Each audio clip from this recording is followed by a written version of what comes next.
Yes. Hello, my beautiful friends, and welcome back. We have a great stream planned ahead. Quick preview on what's coming up. Then we'll zoom in on each segment for further detail. We've got a big update on the Ryan Routh Trump attempted assassin case. He has been found guilty, and I wanted to give us a quick update on the case. We've got the docket pulled up, and I wanted to share with you some of what happened in the trial because all of these exhibits came out.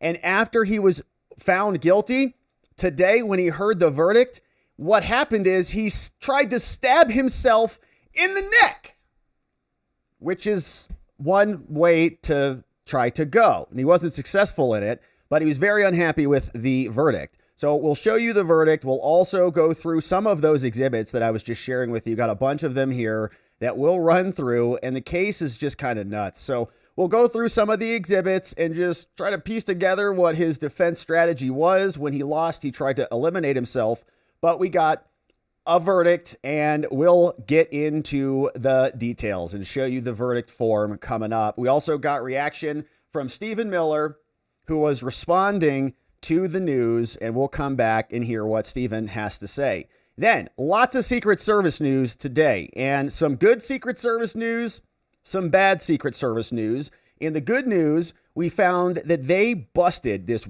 bizarre network of 100,000 SIM cards that was percolating all around the UN event today. And you can see what's going on here, and apparently they could do some pretty nasty stuff with this. So the question, of course, is who is operating these machines? And what were they attempting to do? Secret Service came and busted it. So we'll look through what the Secret Service and Homeland Security had to say and take a look at their press release. And I'm sure there will be more coming, but they have not identified who did it thus far. CNN's got some more on it and the companies that were involved. And then we had an Escalator scandal that is now breaking out. Trump was at the UN event today, and the elevator stopped on the way up. And it's not good, because the Secret Service just kind of stood there like bumps on a log. When the president was stopped in a kill zone, pillbox, right there. Look, Secret Service. Can someone turn the back on? And all right, so they just walk right up there. Anyway, so we'll come back to that and see what's going on there, because there's reaction here. And Caroline Leavitt and Susan Crabtree are reporting on what the Secret Service is saying about this behind closed doors, as Trump was almost assassinated again with an escalator attack. We had the laser attack yesterday too. All right, so UN is a joke. There's rumors now that this was intentional, that somebody stopped it purposely, and Caroline Leavitt mentioned this. We're going to investigate this, and somebody needs to be fired because apparently they were joking about turning the escalator off. So Trump responded to it at the UN, and we'll see what he had to say about it. Then we'll talk about this guy, Ron Wyden, and his apparently just very homophobic family that you see here. The wife had an executive assistant, and he's no longer with us because he eliminated himself because the kids were screaming at him. The man was a homosexual, and so they said, well, they called him the F word and a bunch of the other words out there. And so apparently he eliminated himself, and now the surviving husband, I think, is suing Nancy Wyden, the senator's wife. And this is the Senator Wyden. You know him from the Senate congressional hearings, where he kind of talks and acts and looks and sounds like a corpse who is animated in Congress. Thank you, Ron Wyden. So his wife, apparently not a nice person to work for. So the civil complaint has been filed. And we'll take a look at it and see exactly what this surviving husband, Thomas, is alleging happened in this case. And those kids are saying some nasty things, according to the allegations here. So we'll get some updates on the case. I got the documents pulled up here. Nancy is filing a motion to dismiss, so we'll see what her claim is. I'm not, no. I love gay men, so don't even think about that. So, which will be a fun clip, Anyways, so Nancy Bass is responding, and we'll go through it. We'll see what the update is on this response in the motion to dismiss. Then we'll talk about Google, because finally Google is admitting that the Biden administration pressured them to censor us, and Google did exactly that. We were victims of this. We had our whole channel demonetized. You're here, you know the story.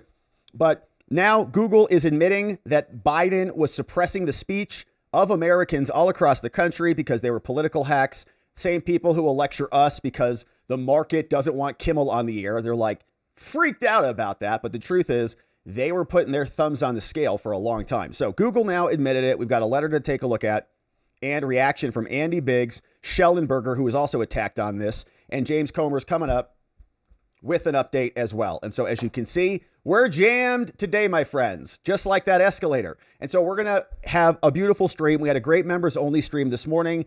We talked about Chris Mays, the attorney general in Arizona. She lost her case big time. She was trying to prosecute, I believe it was 18 people, and she lost on appeal. Lawfare obliterated in Arizona. And we talked about a bunch of other good things. Thanks for becoming a member and supporting our work. If you want to grab some extra content, meet some amazing people, and join us for today's after party after the show. We'll hang out, we'll debrief, and we'll see what's happening in your world and what you thought about the show. So thanks for supporting us. Thanks for subscribing. Thanks for liking the video and all the things. We've got business to attend to. And so let's get right into it with this story here. Ryan Routh, the attempted Trump assassin, found guilty. And we're going to run through what happened in the final days of the trial. But as he heard the verdict in court, something shocking happened. He grabbed a pen and he tried to stab himself in the neck, bringing the conclusion to a dramatic end. Now, the jury found him guilty of attempting to assassinate Donald Trump on the golf course. We remember this one. And the family was in the courtroom screaming about this. Ryan Routh's daughter, Sarah, she screams, "Dad, don't hurt yourself." She screamed as U.S. Marshals struggled to restrain Routh and take the pen out of his hand. Rushed him out of the courtroom. Ugh.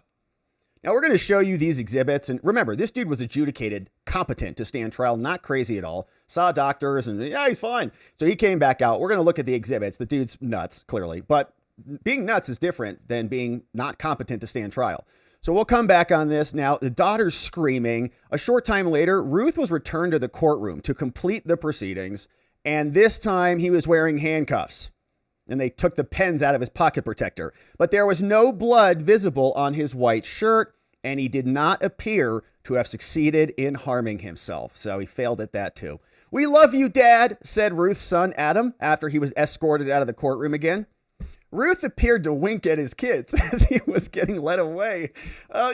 Look, the kids are innocent. Yeah, I would imagine. They probably have nothing to do with any of this. And there's like, it's their dad. He's just a little bit crazy. So you got to have some, anytime somebody's charged with a crime or somebody's arrested or killed, it's always a tragedy. It hurts everybody. The victims, the parents, everybody's hurt.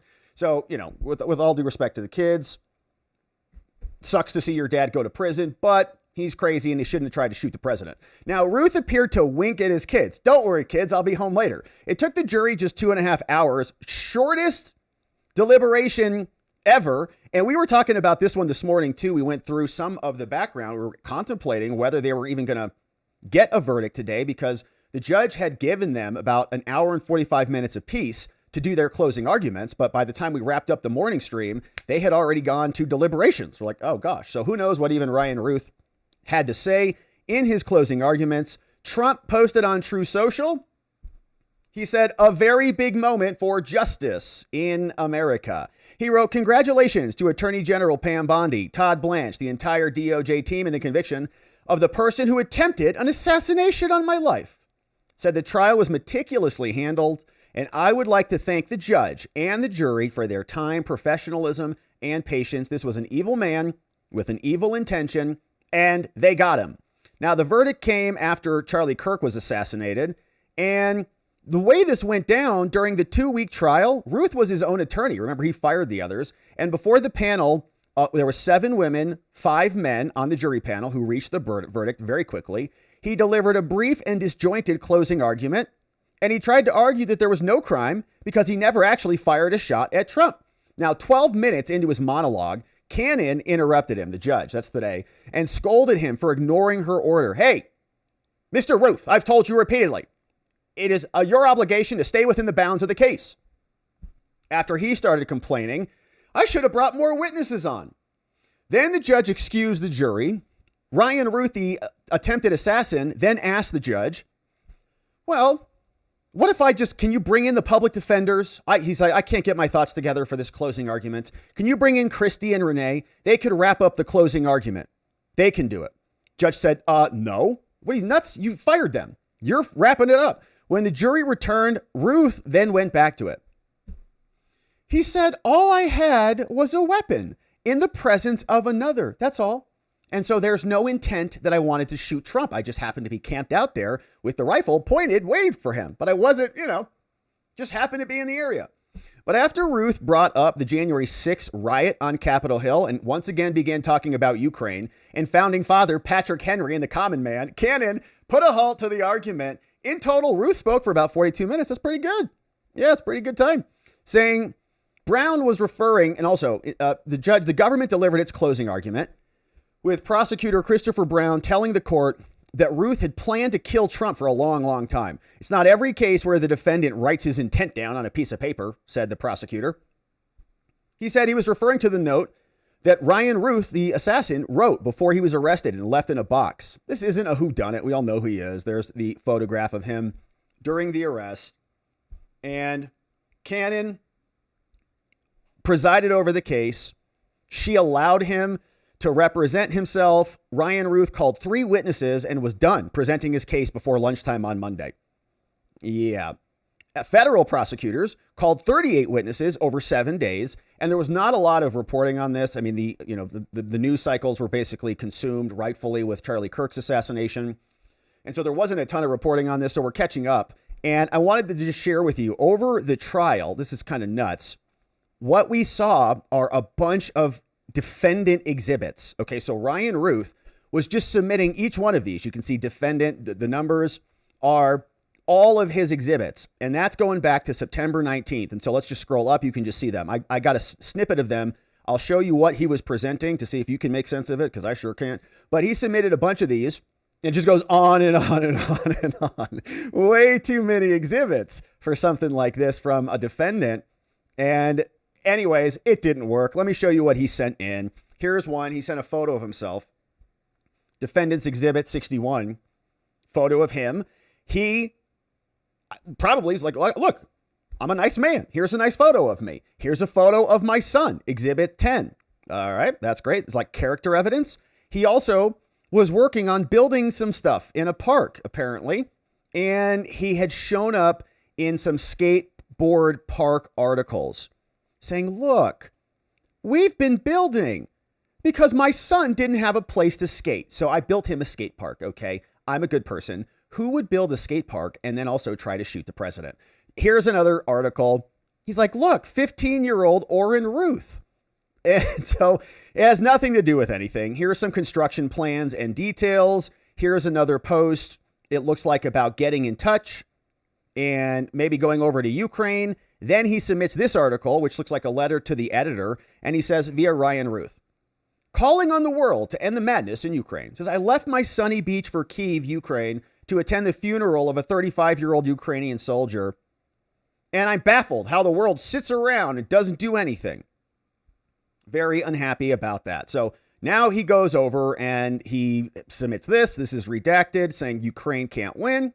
He writes some poetry that we have seen because from Ukraine to Bahrain, we are one. From Syria to Nigeria, we must be one. From Japan to Afghanistan, we must be one. And from Asia to Africa, we are all one. From Ryan Routh. All right, so that's his poetry over there.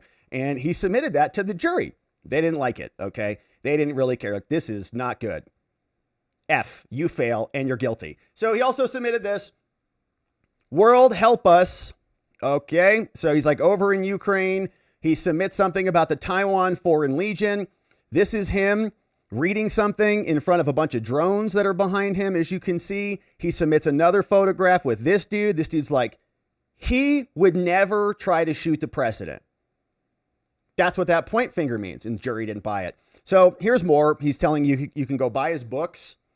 One's called Fixing Democracy and blah, blah, blah. We've also got this, which is he built like these construction things, these camp boxes in Hawaii. And so he's like, look, here's a contract for my camp boxes in Hawaii. He also submitted some photographs of some, I think, Arabs over maybe in the Middle East. And none of that mattered a bit, because here is what the jury found. In the verdict form, we, the jury, in the Trump attempted assassination case, unanimously find the defendant, Ryan Wesley Routh, as to count 1 in the indictment, guilty. As to count 2 of the indictment, guilty. And further questions as to count 2. Did this person brandish a firearm when he was committing this offense? Yes. Count 3 is guilty. And did he use a deadly or dangerous weapon in this offense? Yes. Did his acts involve the intent to commit another felony, which would be assassination? And 4, count 4, guilty. Count 5, guilty. So say we all. 4-person signature, redacted, and name under seal. And Ryan Routh is now convicted of 5 different felony charges for the attempted assassination of President Trump. We got Stephen Miller is here responding to the Trump assassin verdict. Stephen Miller from the White House. We are gratified that justice was done in this case, and that this heinous, evil, terrorist monster was convicted for his attempt to not only murder the now 47th President of the United States, but to wage, in so doing, a campaign of terrorism against all Americans. But as you mentioned, this country is dealing with a rising threat of radical left-wing terrorism. There were 2 very nearly successful attempts on President Trump's life. Hang on, right there, you can see the artist rendering of the pen stabbing right there. There's Ryan Routh trying to gouge that thing directly into the jugular. His attorney or somebody nearby, U.S. Marshals, this dude's got a shaved head, comes over. Don't do it, Routh. Hit President Trump in the head. It was only centimeters away from taking his life. This second attack that we're talking about today, the president was moments away from walking directly into that line of fire. Of course, the healthcare CEO was brutally gunned down by another self-described so-called anti-fascist that was then celebrated by other self-described anti-fascists, who, of course, are really communist revolutionaries. Yep. And the heartbreaking assassination of our dear friend Charlie Kirk while speaking at a college campus. Billions of dollars in property damage by Antifa and other far-left rioters. Organized criminal campaigns of doxing and violent intimidation. 1,000% increase in violent attacks on law enforcement. These are not isolated incidents, Will.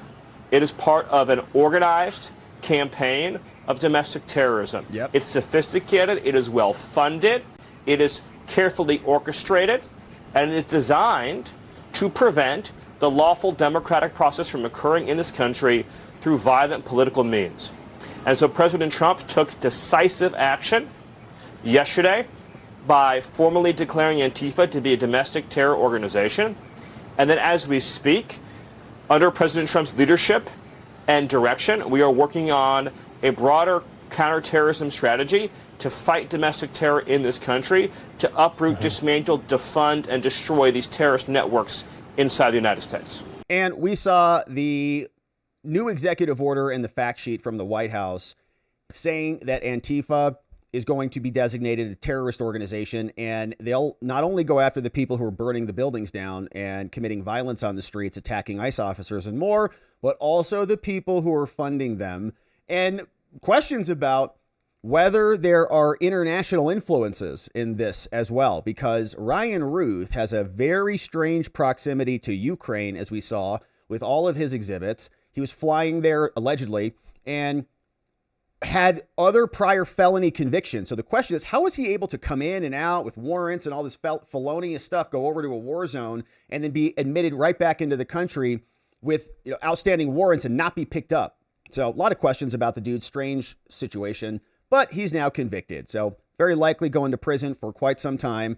The administration will continue to look in to the people who might be instigating these things, Antifa adjacent individuals who are responsible for death and destruction all across America.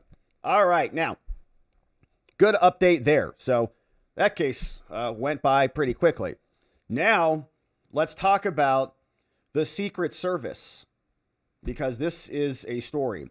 Secret Service with a major bust, and they're really hitting the warning button on this one. They're telling us that they intercepted this network that they found in houses all around the New York area where the UN was meeting at this time. Right before they busted this, the UN was scheduled to start their meetings, and they stopped whatever was going on here from being in operation while those meetings got underway. But here is what they're reporting here. From the Secret Service account, you can see we got some photographs and more explaining the Secret Service dismantled a network of more than 300 SIM servers and 100,000 SIM cards in the New York area. They were capable of crippling telecom systems and carrying out anonymous telephonic attacks.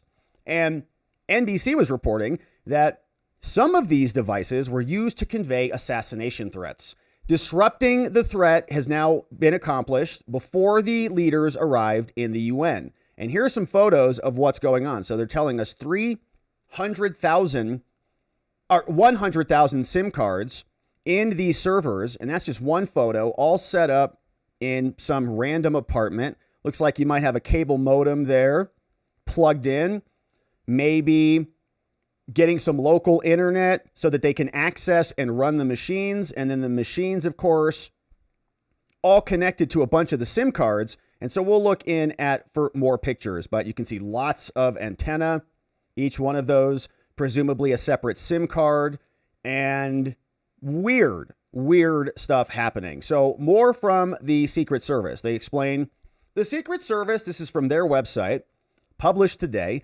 explaining the Secret Service dismantled a network of electronic devices located throughout the New York tri-state area that were used to conduct multiple telecommunications-related threats directed towards senior U.S. government officials, which represented an imminent threat to the agency's protective operations. This protective intelligence investigation led to the discovery of more than 300 co-located SIM servers and 100,000 SIM cards across multiple sites. Not one building, multiple locations.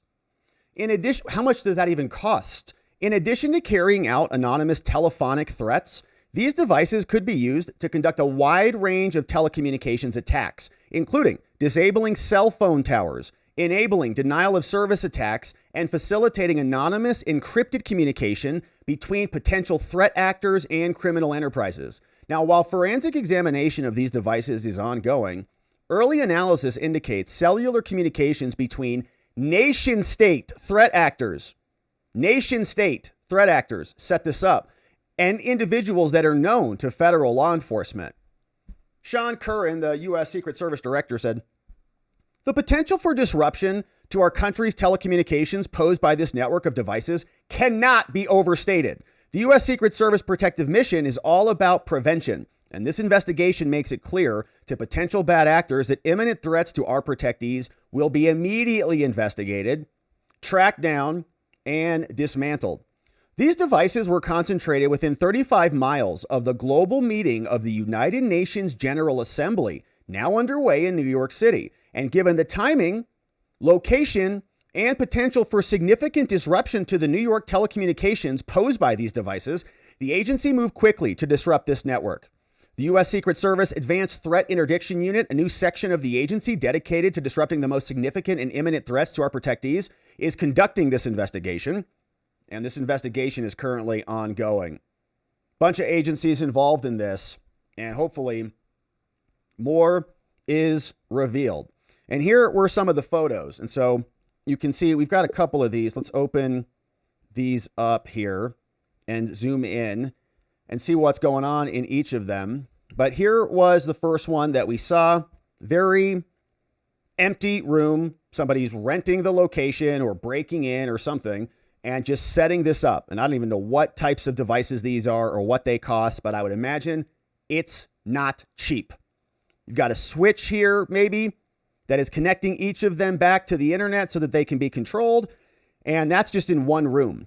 Then we also have These are the SIM cards. Now, this company is called Mobile X, and they responded to this. We've got an update from CNN on what they said, but 100,000 of these numbers. And you can think about denial of service. Like, what if you had 100,000 phone numbers all calling, the same, different things, and repeatedly calling, all this stuff? It would just clog the entire network, right? So nobody could use anything because it's all the bandwidth is being sucked up from these bad actors. It's very strange. And what does that cost? How much does 100,000 different accounts cost? That alone, not even the equipment. You need 100,000 SIM cards with how many minutes on them? We're like, it's got to be millions of dollars, right? I would guess. I don't know. 100,000? Well, are they $10 a piece? I don't know. Now, here you go. Probably more than that, right? You need a monthly thing. You need data. You need all the things. Are they like 40, $50 for a SIM card? I don't know. Times 100,000?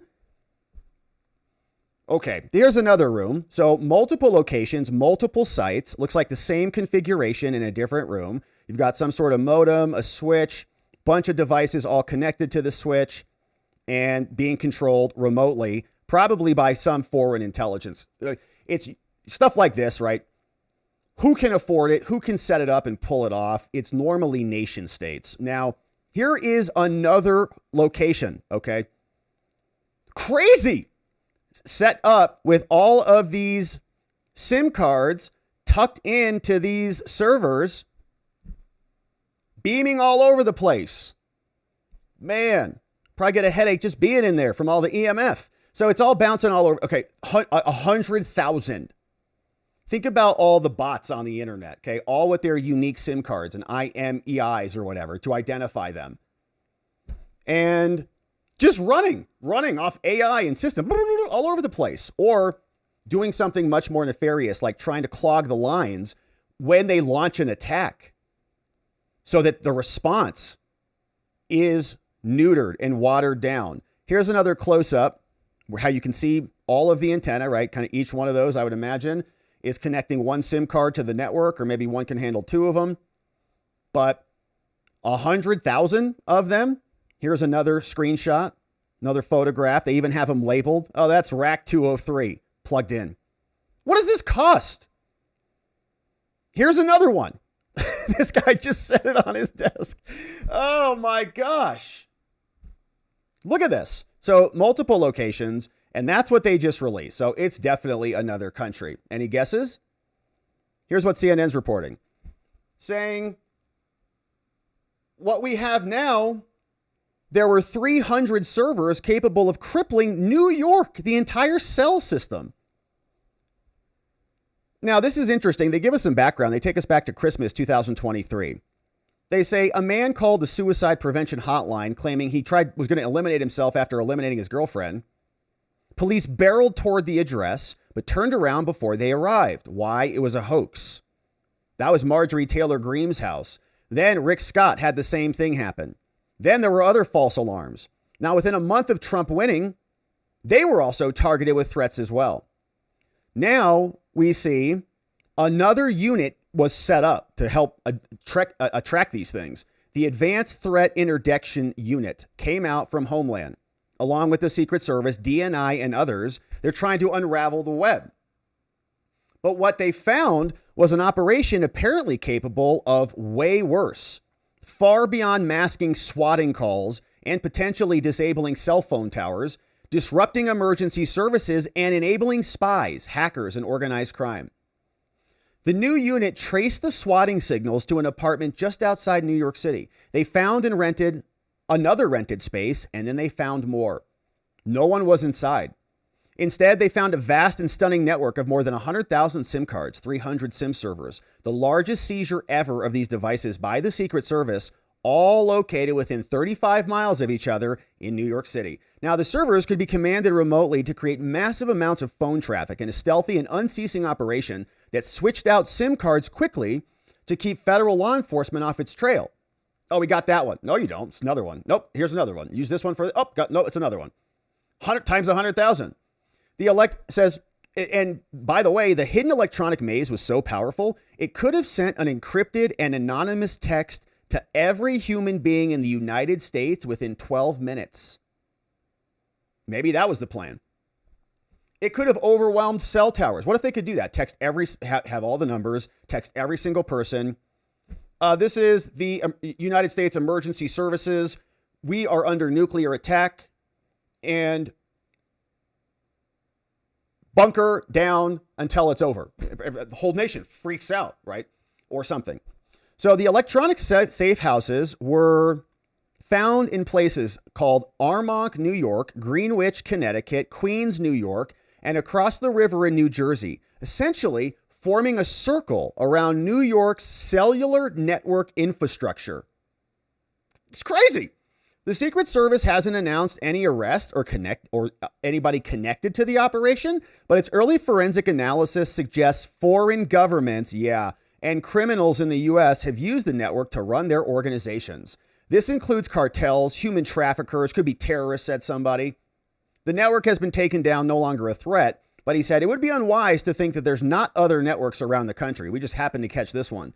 Secret Service is now working closely to identify other networks, and the potential for disruption here cannot be overstated. And they got in contact with Mobile X, who apparently sold 100,000 SIM cards. They said, we're cooperating.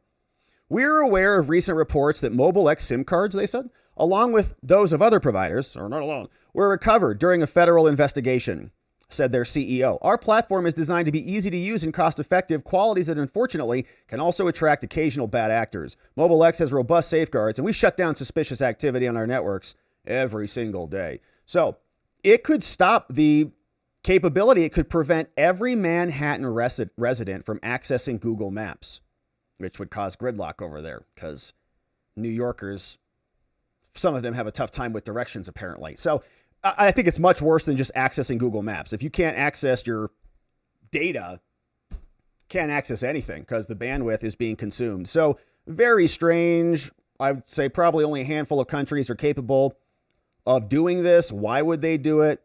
What is the plan? And who was behind it? Hopefully they tell us what was going on when they find out, but we'll see. These stories always tend to kind of disappear, as we've noticed here. Very interesting.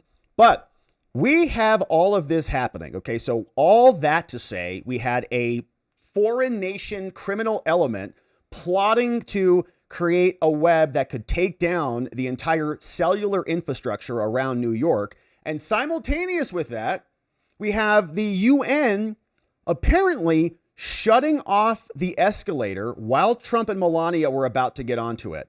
And it's not a minor inconvenience. Presidential movements are national security endeavors. They are operationalized from top to bottom. You don't just put the president on a bicycle and drive him around town. Secret Service motorcades go 100 miles an hour and they block off everything because the movement of the president is incredibly important. Having an escalator stop when the president cannot move anywhere and when people cannot get over him to cover him is essentially putting the president in a kill zone. And the UN very likely did that today. Here's what happened. Caroline Leavitt says, whoa, if someone at the UN intentionally stopped the escalator as the president and Melania were stepping on, they need to be fired and investigated immediately. The Times reported this on Sunday in their magazine. They wrote, to mark Trump's arrival, UN staff members have joked that they may turn off the escalators and the elevators and simply tell him they ran out of money, so he has to walk up the stairs. That's what the Times reported. Caroline Leavitt saw that before Trump went to the UN today and before this happened. Here's the president walking to the escalator before some maniacs tried to interfere with the presidential movement and obstruct the president's attempt to go give a speech, for crying out loud. This is what went down. President Trump, what happened with Chuck Schumer? Escalator's working. And somebody shut it off. Look at this. Escalator stops. They look around. President Trump. Schumer. Secret Service just stands there like bumps on a log going, up. I guess we'll just let him just stand here and just get shot if somebody was waiting to do that. So they had a clean shot. So they just allow him to walk right up the stairs. President Trump. Schumer.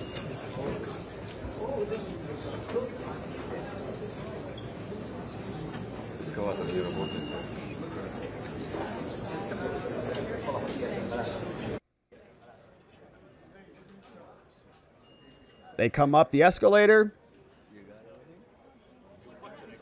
Yeah, and somebody shut it off. And are there the buttons right there? You know, you're always looking like, is there an emergency button? Did somebody hit an emergency button that you could see that would be an explainer for what happened here? You know, those little buttons they have at the shopping malls, like in case a kid gets their head cut in there or something like that. I didn't see anything.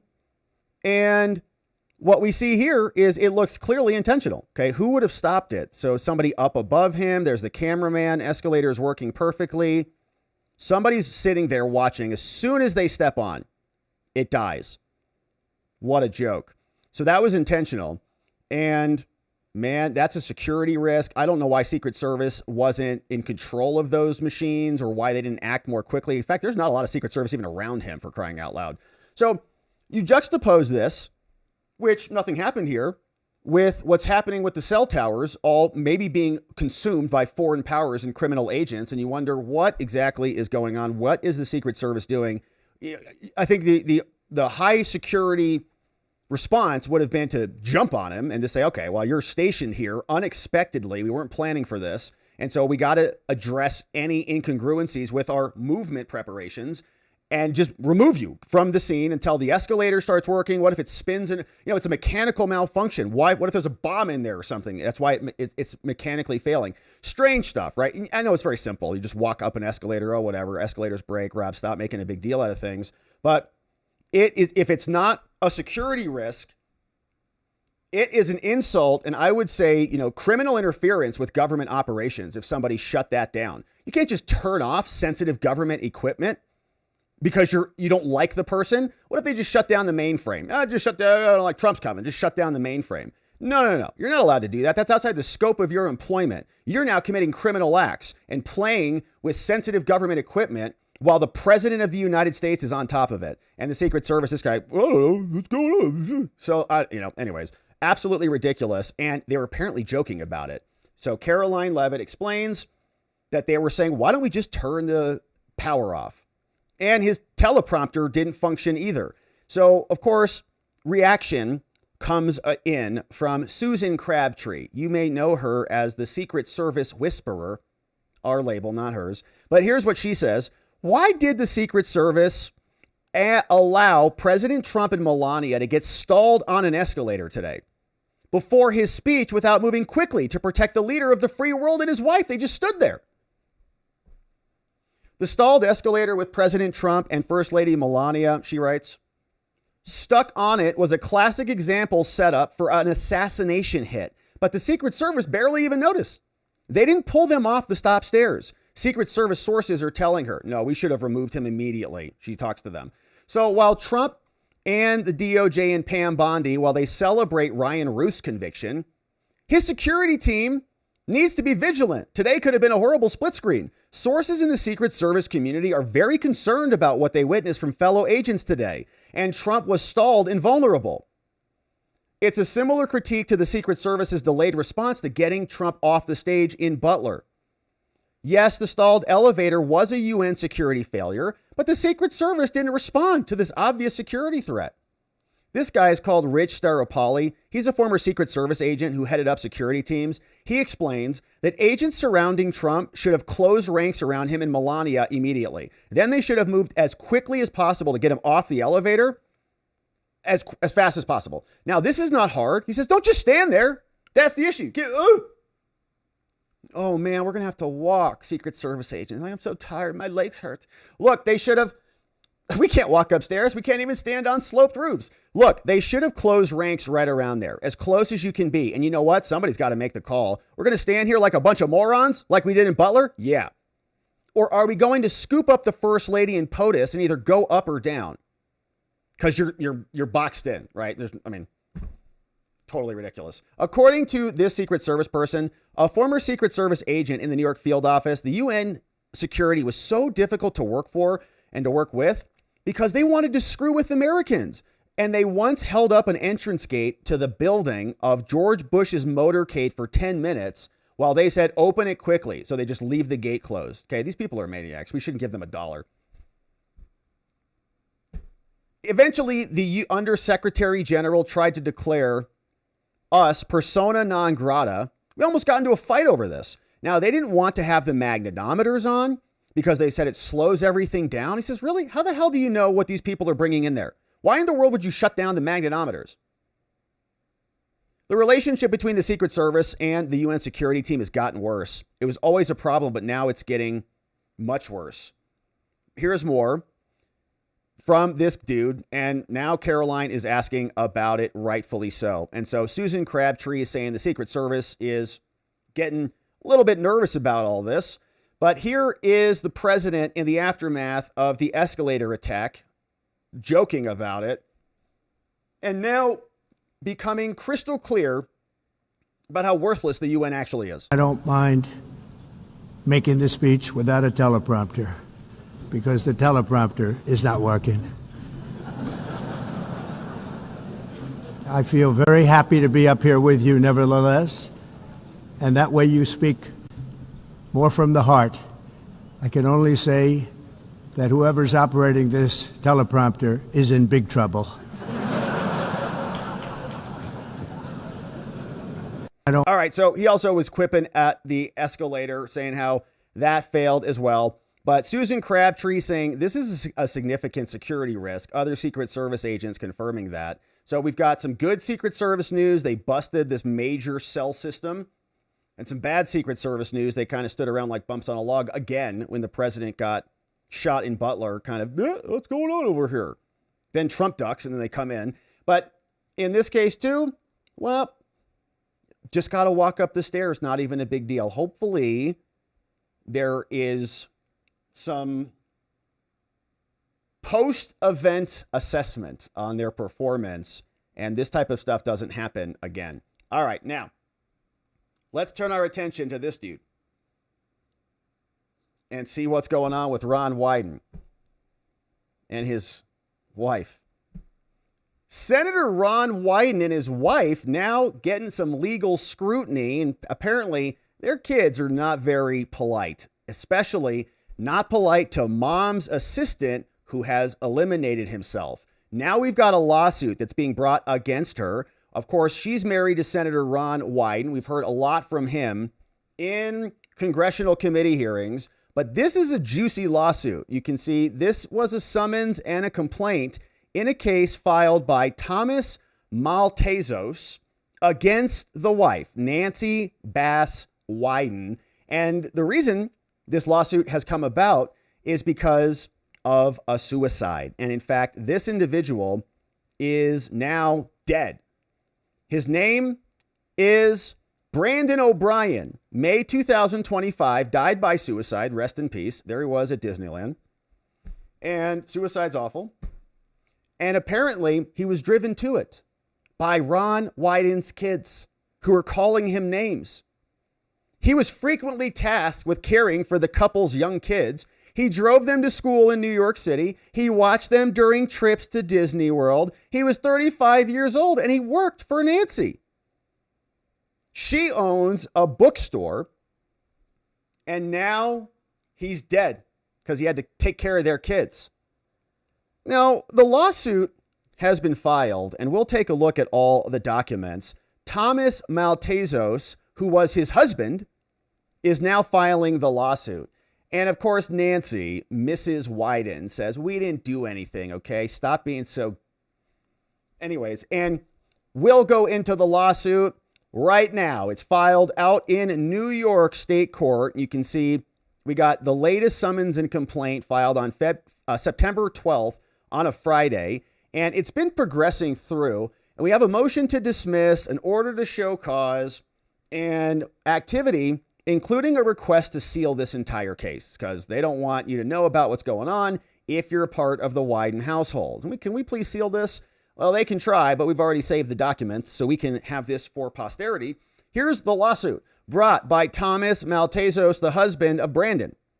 They say Thomas is the husband of Brandon O'Brien. He resides in New York, and he brings this action in his individual capacity as the husband and the administrator of the estate. He says, upon information and belief, Nancy is a person. They are also suing her company. She's going to respond to that in a minute. But here's the background. Mr. O'Brien, who's now deceased, was employed by Nancy as a personal assistant for Nancy Wyden, wife of the senator, for 2 years, June 20th, 22 to September 27th, 24. And he had a bunch of responsibilities over their minor kids. So the children were in his care. Throughout his employment, he was subjected to repeated acts of sexual harassment and gender discrimination by Wyden's children, which is not very inclusive, Ron. What's going on in your household? But Nancy Wyden and Mr. Wyden, the senator, they took no corrective action to provide a safe and harassment-free working environment as the kids were abusing this dude. In September 2022, here's something that happened. Nancy instructed O'Brien to transport her 10-year-old daughter to and from school. Now, during these commutes, the daughter, who was 10, would engage in highly inappropriate sexual behavior directed at Mr. O'Brien. What? A 10-year-old? Some of these behaviors included exposing herself, which, I mean, that's like, you're like going to jail, just if you're in the car. A 10-year-old, you're a dude, you're a dude driving a 10-year-old and she's like naked in your car. You're going to jail. You didn't even do anything. It's too late. Sorry. Because all you got to do is just tell a jury that you were in a car with a 10-year-old who took out something. So like, that's a real problem. Making sexually explicit comments and inquiring into Mr. O'Brien's intimate life. How is a 10-year-old going there? Like, what is going on in that household? Now, Mr. O'Brien immediately reported this behavior to Nancy. He said, your daughter is showing me her hoo-hoo. And Mr. Bass Wyden, she took no corrective action. Like, oh, she's just 10. It's just a vagina. Leave it alone. Due to Wyden's failure, Nancy, to address this sexually harassing conduct, Mr. O'Brien was being subjected to. He says, I can't take her to school anymore. I'm not going to be in the back of a car while she's exposing herself. Are you crazy? I'll go to jail, even for thinking about it. However, Nancy delayed hiring a replacement. She's like, okay, yeah, fine, don't take. But when she eventually did, the new employee responsible for transporting this little girl was also subjected to similar acts. It's crazy. Now, the minor's son, also WW, frequently made homophobic slurs to Mr. O'Brien. All right, so you might say, okay, it's just like a 10-year-old girl. She's a little bit crazy. It's like that kid in the, Exorcist or something. It's a one-off thing. Who knows what's going on? But no, the son making homophobic slurs directed at this dude. Jeez. Some comments included, but not limited to, these words, which you can read. The F word, the H word, the F bag. What is this? A zest kitten? I've not heard of that one. That's a new one for me. And a butt humper. Ugh. So the kids, both kids, are like sexual freaks or something. How old is this dude? I mean, what kind of household is this? Also, this young son said, my entire football team is going to argue because of your sexual orientation, which is a weird thing. Is the football team also gay or something, that they want to have intercourse with men? I don't understand what this household is. This is not good. What happened to these children? Despite Mr. O'Brien reporting this inappropriate behavior, he's saying, your son is calling me a butt humper every day. And I don't appreciate it. And they took no corrective action. She says, well, I mean, He's like, well, but instead, Mr. O'Brien, she said, Mr. O'Brien, just keep taking him to school. Who cares what he calls you in the car?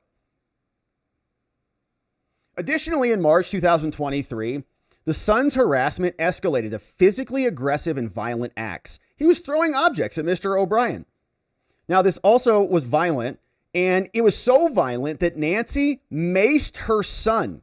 Oh my gosh. To restrain him, but inadvertently maced Mr. O'Brien. She's pepper spraying her son? This whole family, man. Where are the parents? What are they doing? Furthermore, in August 2023, Miss Wyden, Nancy, her family, and Mr. O'Brien went to Disney World. Gosh. And Universal Studios on a work-related trip, I'm sure. Probably paid for by the American taxpayer. On this trip, Nancy left Mr. O'Brien responsible for her minor kids who call him names and show them her genitals. Now, this person continued to use homophobic slurs and racial slurs repeatedly in front of him and his husband, including the N-word, and they're not even black.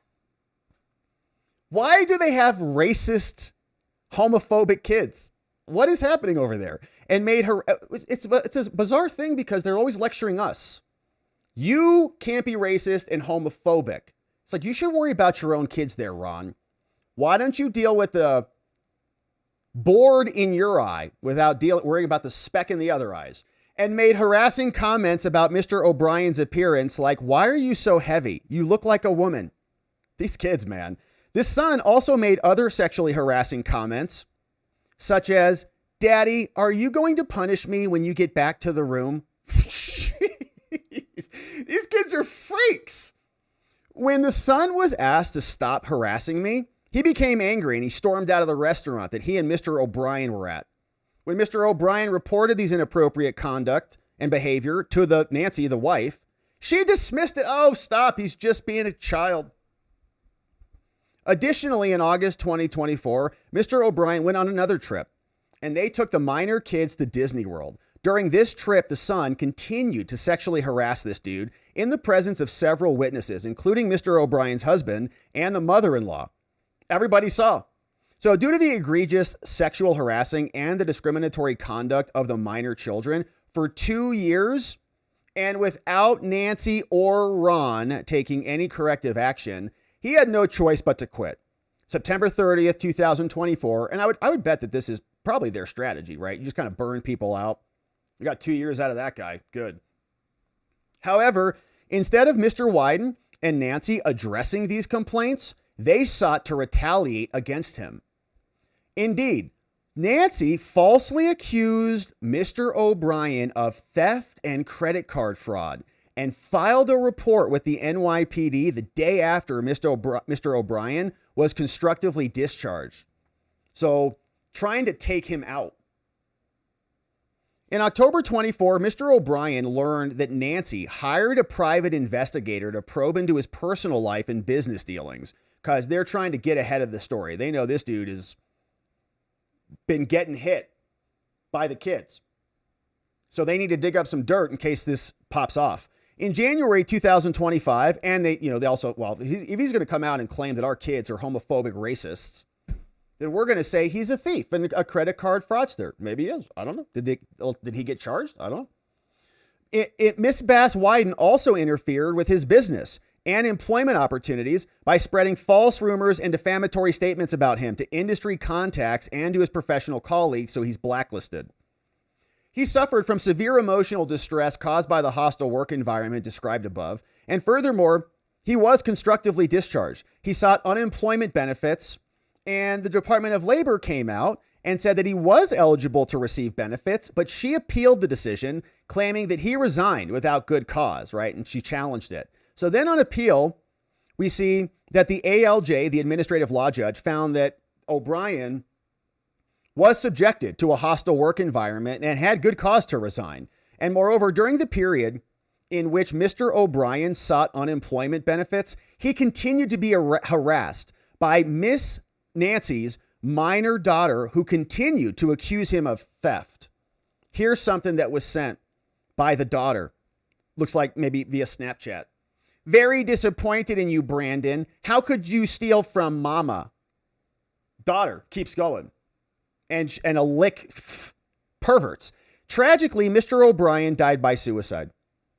May 26, 2025. Killed himself as a result of severe emotional distress that he endured after this. He's got private investigators, kids who are harassing him, false rumors. He had no prospects for future jobs, false accusations of theft, and more. He's now dead. Way to go, Nancy. Well done. Now, as a first cause of action, we say that New York law gives us a claim. He deserved to have hostile-free work environments and did not do anything to merit any negative changes or any negative reputational damage after he left. But nevertheless, Nancy and Ron, Senator, says that they denied his benefits for employment. They said they wanted no favorable conditions for him, even though they created a hostile and intolerable workplace environment and sexually harassed him by the kids, the daughter and the son. And they knew it was brought to their attention multiple times, and there was nothing that they did about it. Instead, they allowed both of the minor kids to make unwanted sexual advances towards the plaintiff or engage in other unwanted verbal or physical conduct of a sexual nature. And so these actions by Ron and Nancy were taken under circumstances giving rise to an inference of discrimination and liability. And he suffered emotional pain and trauma, and he was forced to resign. They also say it's gender discrimination. These were taken against him because he was a male, and he suffered severe emotional trauma. And there's more. They allowed him to engage in this. They knowingly allowed him to be discriminated against by the minor children. They knowingly interfered with his business after he resigned by spreading false and defamatory statements about him. They knowingly and falsely accused him of theft and credit card fraud. They filed a report with the NYPD. I don't know if they charged him or not. You'd hope that they would mention that, but we'll read through Nancy's response in a minute. As a direct and proximate result of the wrongful acts, he suffered injuries which caused his death. And that's, I think probably going to be a stretch because they're just going to come back and say, well, what else was going on in his life? We weren't the but-for cause of his death. Brandon O'Brien is survived by his husband, and he's going to continue to suffer loss and harm and consortium, guidance, advice, and all the things. And so we want damages. We want a declaratory judgment that this family's disgusting and they created a hostile work environment with psycho kids. And they want to enjoin the defendants from doing this in the future. And they also want damages, compensatory, punitive, out of Ron and Nancy's booties, signed here by Raina Lubin, filed against Ron's wife. And this is the woman right here, Nancy and Ron. So she is getting sued. Her defense team has responded. They filed a notice of a motion to dismiss, as you can see here, saying it's coming, and it did. Here is their motion to dismiss. Nancy responds to the allegations. And she's kind of beating around the bush on this a little bit. She says, first of all, you really can't sue. You haven't sued the right party. And so don't sue my company. Okay, so any estate claims must be dismissed according to New York law. So in other words, you're suing on behalf of the estate. If the estate is making the claim, so you can see he's got two different people who are suing. Thomas individually and as the administrator of the estate. Okay, so they're saying, well, if the claim is based on him being the administrator of the estate, New York law doesn't allow you to sue for this type of thing. And so anything that's related to that has to go. So they're trying to just kind of one at a time chunk this off. So, okay, so she says, okay, there's law, New York law says not the right thing. You can't sue as a personal representative, so can't do it. That's point one, kind of a technical procedural component. Then point two, he lacks standing. Remember how much we talked about standing during the 2020 elections? They say, wait a minute, you can't sue us. The laws say if you want recovery for gender discrimination, you have to meet certain standards. And none of this is viable under New York law. We do not permit derivative spousal claims in New York. They say, well, this is construed more liberally. These are defective. He can't sue on behalf of the husband. And third, these are not even appropriate things to request damages for. Loss of consortium, which is like loss of, like sexual relations and loving relations, and other non-pecuniary damages are not recoverable in a wrongful death action. And in his third case, they say he died by suicide. This isn't wrongful death. And you have to meet certain standards to bring a claim for that. Since plaintiff has not been issued letters, he could not bring a wrongful death lawsuit. And these other equitable and punitive reliefs that he's requesting is not available right now. So again, they didn't address any of the substance, right? They didn't say, no, our kids never did any of that. They're just going after this procedurally.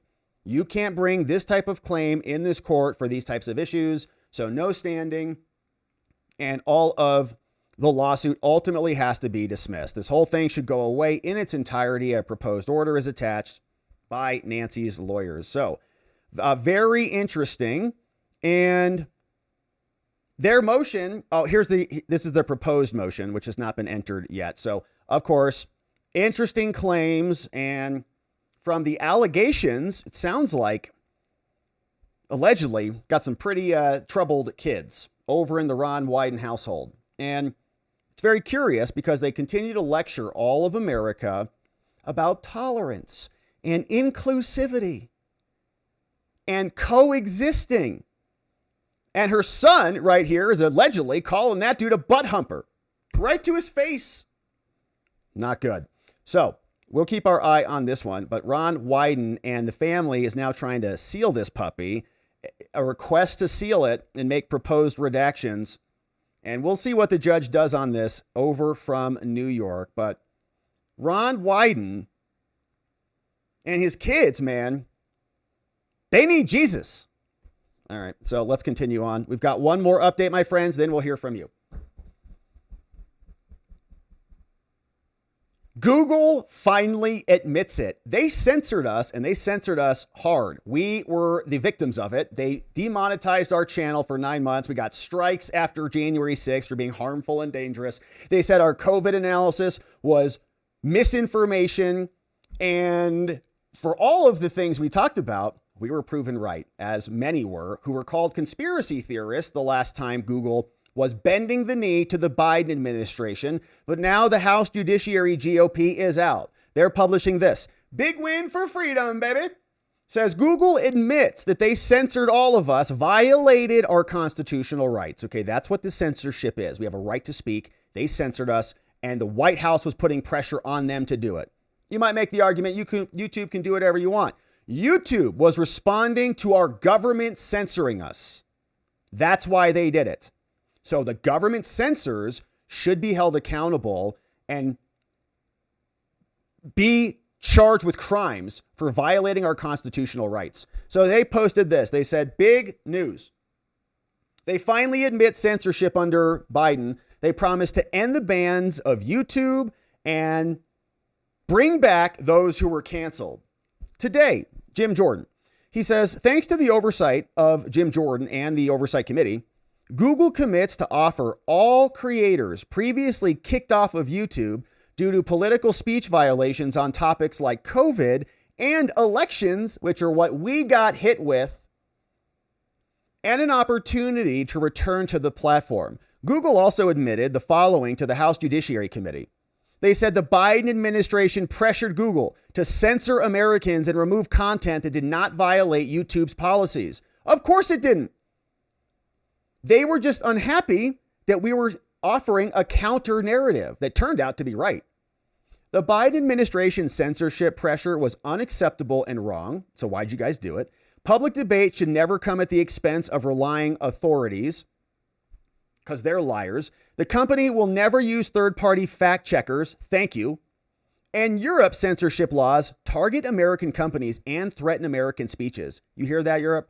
Including the removal of lawful content. These admissions came after Jim Jordan sent them a letter and a subpoena investigating their companies. And Jim Jordan said this, breaking.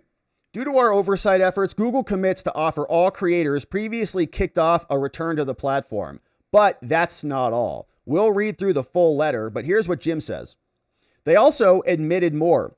And YouTube is now going to begin rolling back its censorship policies. They started after Jim Jordan looked into this.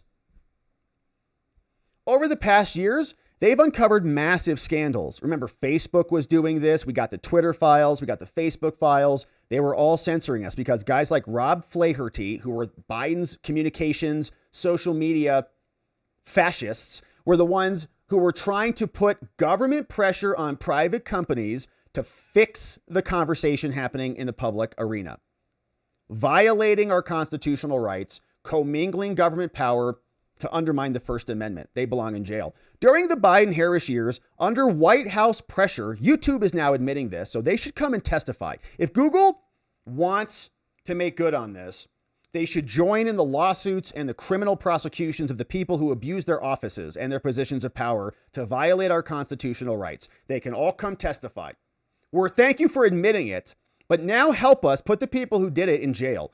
Today, YouTube admits that the censorship pressure from the Biden administration was unacceptable and wrong, and they were just going along with it because they thought, well, I think many of them agreed with them, and they thought that if they were in positions of power, they could win the election, and this grift could continue on indefinitely. Now, to make amends to the American people, and because of our work, YouTube is rolling back its censorship policies on political speech, including topics like COVID and elections, and we appreciate that. We should have never been censored in the first place, as we were, and we should never be censored again in the future. And this applies to the other side too. If they want to get out there and scream and shout about their murderous endeavors, it's fine. They can do that as long as they're not, co-conspiring to commit crimes or something like that. Then all that can be monitored, and you could charge somebody for conspiracy, as happens regularly. But otherwise, we want to hear from these psychos who are saying that they want more dead fascists or whatever.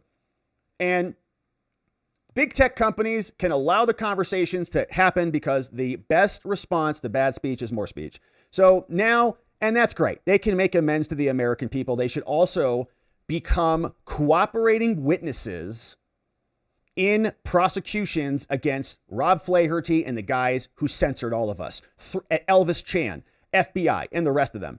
What does this mean? Now, whether you were an established YouTube presence with a massive following like Dan Bongino, or you were just starting out to express your political views, we were brand new in 2021. We just started the show like March 2020. Biden comes in February or March 2021. We're nuked. You will have an opportunity to come back on the platform if you were censored for engaging in political speech. So we never got 3 strikes. We just got 2 strikes and we survived it. But of course, you have to tiptoe around the rules. Okay, so for 4 years, we're all tap dancing around the rules. Many of our friends, many people you watch got strikes. This was across the board. It wasn't just us. We're just one of a whole slew of people. And by the way, other people got it worse than us. They had their whole channels nuked indefinitely for just talking about politics in a free America. So this is another victory in the fight against censorship. In August 2024, Mark Zuckerberg also wrote the committee letter. He admitted the same. Biden pressured him to censor Americans. Facebook did censor Americans, and Facebook throttled, aka buried, the Hunter Biden laptop story to rig an election because our deep state FBI and CIA were creating a fake narrative of Russia collusion because they're traitors and cowards who can't win fair elections. Now, even as Meta admitted that Biden-Harris censorship was wrong, others in big tech were reluctant to go on the record. They didn't want to talk about it. Now Google is acknowledging for the first time that it too faced censorship from Biden, and it is unacceptable and wrong. So now YouTube is going to make changes. They're committed to the American people that it will never use, they said, outside fact checkers to censor speech. No more telling Americans what to believe. I hope that's true. YouTube is also going to be trying out community notes. We'll see if that works. And Meta followed suit. And now YouTube. Oh man, I can't wait. We're going to get community noted on YouTube. Pfft. And YouTube confirms that Europe is targeting American speech and innovation. Europe is trying to create a regulatory burden on all of us. YouTube is warning Europe could force companies to remove lawful social media content within and outside of the EU. Europe wants to censor your online speech, even if you aren't in Europe, which is just Ridiculous. Come on, guys over there. What are you doing over there? Where is your free speech? Google and YouTube credit the judiciary GOP for bringing transparency to this. They're going to continue to hold big tech accountable. These are all massive wins for the American people. We won't stop fighting to protect free speech from Jim Jordan. And we're grateful for this, right? We've talked about a digital Bill of Rights that might include a lot of free speech protections so that this doesn't happen again. But as it stands, the social media companies seemingly are responding. So here is what they sent in full. September 23rd, today, fresh out of the oven, to Jim Jordan. This statement of facts is now coming back over to you. Here's what we found. Throughout the committee's investigations, Alphabet provided responsive information to you. We got more than 40 sets of records, and we had 20 executives sit for interviews. Now, Alphabet is a collection of businesses, the largest of which is Google. Our job is to organize information and more. The company is committed to doing its part to keep the digital ecosystem open to free expression. And open and free expression helps our business model. Now, the committee came through and they played a critical role. They say, we're here for freedom of expression. And they agreed that transparency is important. Now, we get to the Biden administration. The COVID-19 pandemic, they write, was an unprecedented time in which online platforms had to reach decisions about how to handle it. Senior Biden officials, including White House officials, conducted repeated and sustained outreach to Alphabet, and they pressed the company regarding certain user-generated content related to COVID-19 that did not violate its policies. While the company continued to develop and enforce its policies independently, Biden administration officials continue to press the company. Guys like Rob Flaherty sending emails. I thought I told you to remove these things. We read through many of them in the Twitter files. To remove non-violative user-generated content, people expressing their opinions and coming to much more logical conclusions about what we were seeing in the world than anything the CDC told us or anything the government told us about the election. As online platforms, including Alphabet, grappled with these decisions, Biden and officials created a political atmosphere that sought to influence the actions of online platforms. Remember, they said that you're killing people. Facebook is literally killing people if you don't censor this. It's unacceptable and wrong when any government, including the Biden administration, attempts to dictate how the company moderates content. And the company has consistently fought against those efforts on First Amendment grounds. Well, now you can put your money where your mouth is and make a donation to some free speech organization that fights for these things, or do something. YouTube's mission is to give everyone a voice and show them the world. Every day YouTube builds, and I'm very grateful for YouTube. We've been able to connect here in spite of the pressure from the Biden administration. Over 2 billion logged in users, a bunch of things, lots of information on YouTube, new economic opportunities, creative ecosystem, and more. And so now we're making ourselves committed to free speech. We have evolved our COVID-19 frameworks. YouTube never had community guidelines prohibiting the discussion of the origins of COVID. YouTube ended several COVID-19 policies and retired the rest of them December 24. We continue to enable diversity, blah, blah, blah. Now, no matter the political atmosphere, YouTube will continue to enable the free expression on its platform. And they're going to begin offering a new feature beginning June 24, right, which is last year. Also began offering a feature. I haven't seen these. Community notes. We're collecting feedback. They're rolling it out. They'll see if it works. We also terminated channels for repeatedly violating election integrity content. Remember that crap? Today, their community guidelines, and that was a lot from Susan Wolecki. Remember her? Well, election integrity. And you still see all the stupid notes from Wikipedia. Reflecting the company's commitment to free expression, we value conservative voices on our platform, says YouTube. The company recognizes these creators are among those shaping today's online consumption. Yeah. Nobody's watching Jimmy Kimmel. So regulation, transparency is all very important. The committee's done a bunch to make this possible. And so in providing this information, we hope that we can continue to work together. Signed by Daniel Donovan, the lawyer for Alphabet. That's all great. Hopefully, those same people come in and testify about why guys like Rob Flaherty and Elvis Chan at the FBI and the White House were doing all of this. Rep. Andy Biggs commented saying, the radical Biden-Harris regime pressured platforms to silence conservatives, and now the House and the GOP are responding. Michael Schellenberger also was reporting a lot back then. He also got hit hard with this stuff. Finally, he says, Google admits that Biden White House demanded censorship of legal content, that the European censorship law is coming after America, and the U.S. must stand up to these censors. James Comer was out. Remember, he said that they were smearing us all over the place. And now Congress wants to hear from these online platforms about what they're doing about terroristic speech. Let's see what James Comer has to say. Chat rooms have become echo chambers for hate. Okay, Trey Gowdy, so we'll definitely fast forward. Here is James Comer.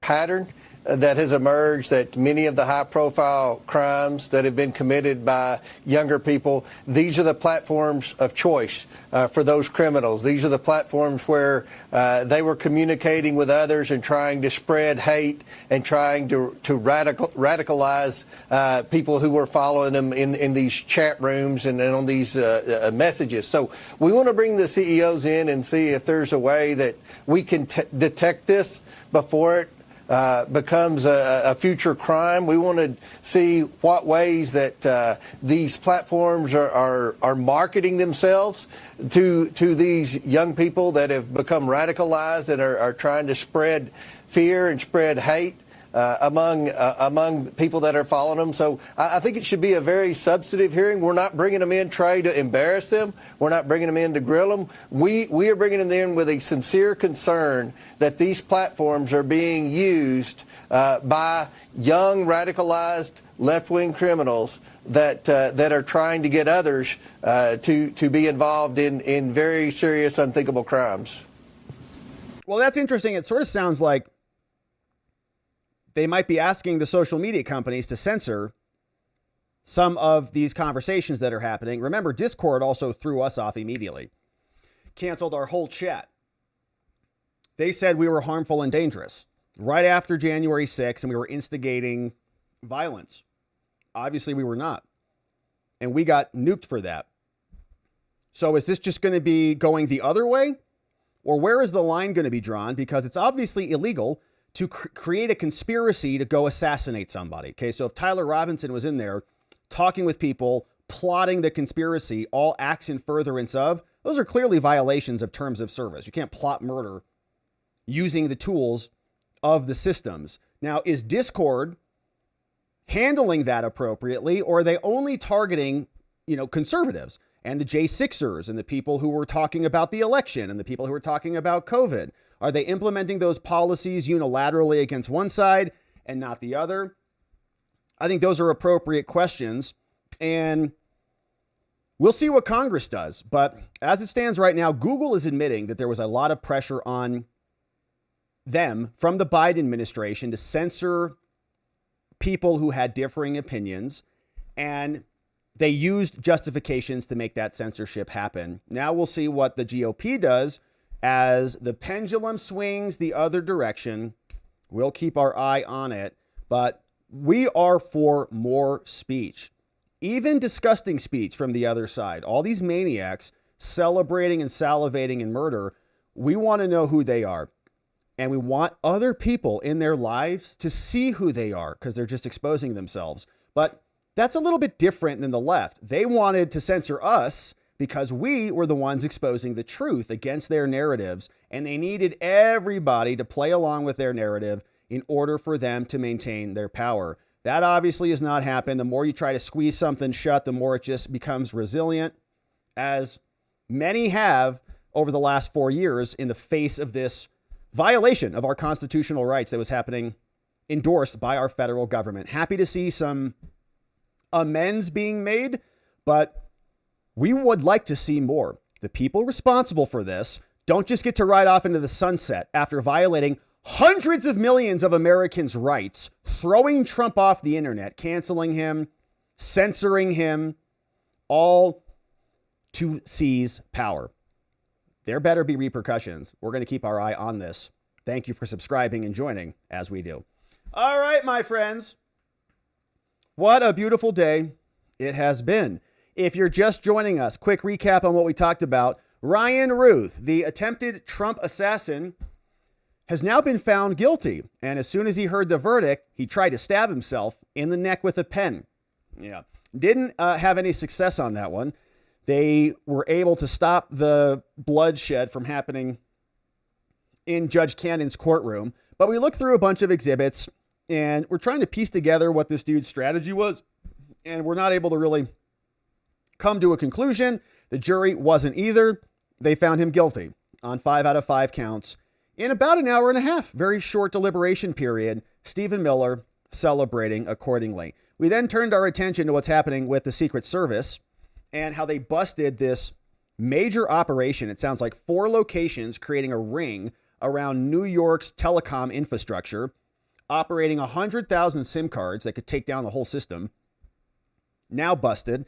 We look through the photos that the Secret Service provided, and we see this is a very expensive, very sophisticated organization that did this, probably to the tune of millions of dollars, and operational intelligence that would be sophisticated. So they're saying it's nation states. What nation state? Who could it be? Who knows?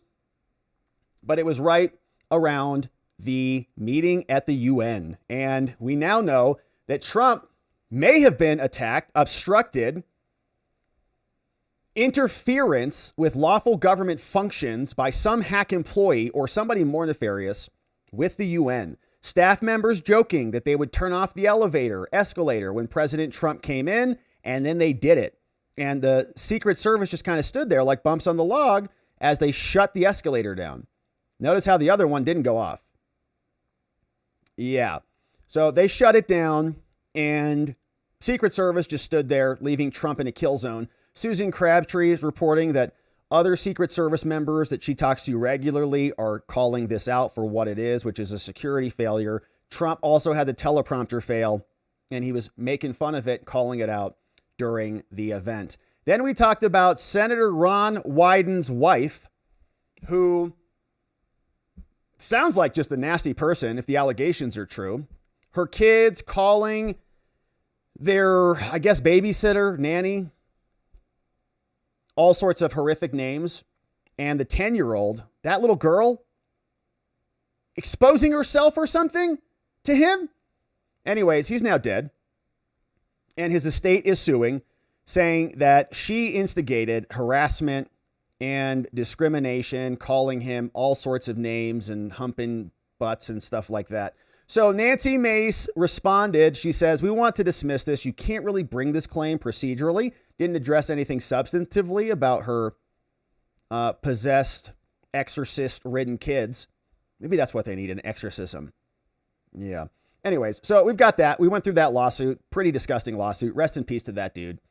And, you know, suicide, losing anybody is just horrific. Nobody deserves to die at all. So hopefully we get to the bottom of this. Nancy Mace.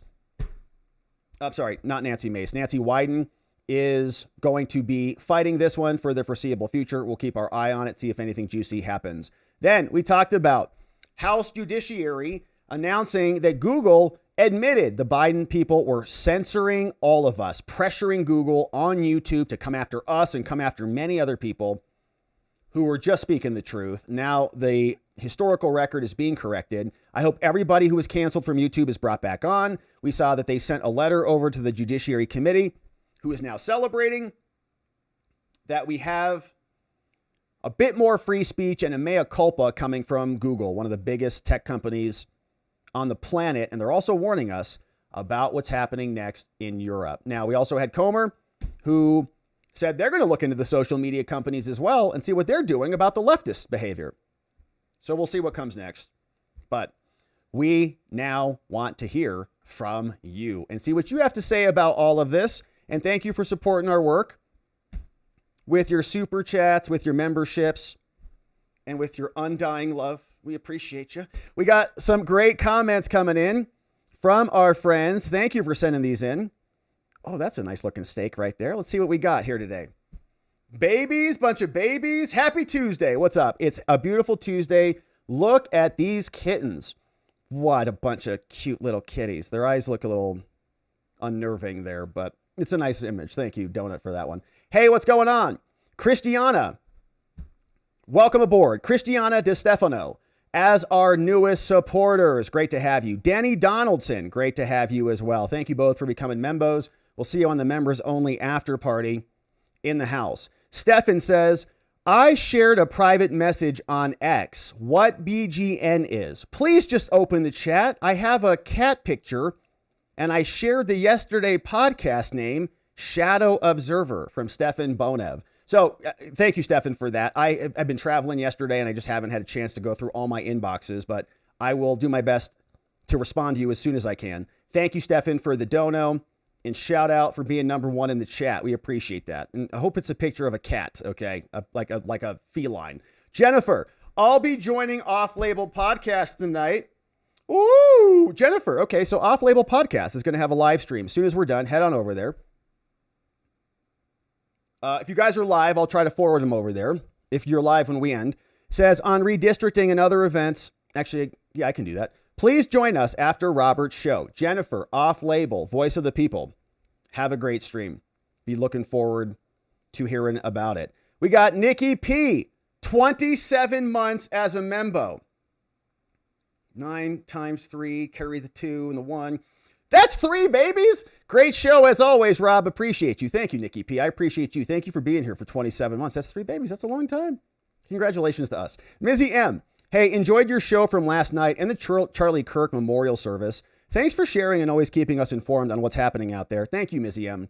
Yeah, and thank you for joining us. Thanks for being a Locals member. Yeah, I'm like still processing that. It's like a spiritual tsunami hit us all, like a spiritual truck. Whoa. So we're still processing, Mizzy M. Thank you for that and for being here. Shout out to Charlie Kirk. Waldo, one membo coming in. SSG Adam Juneman.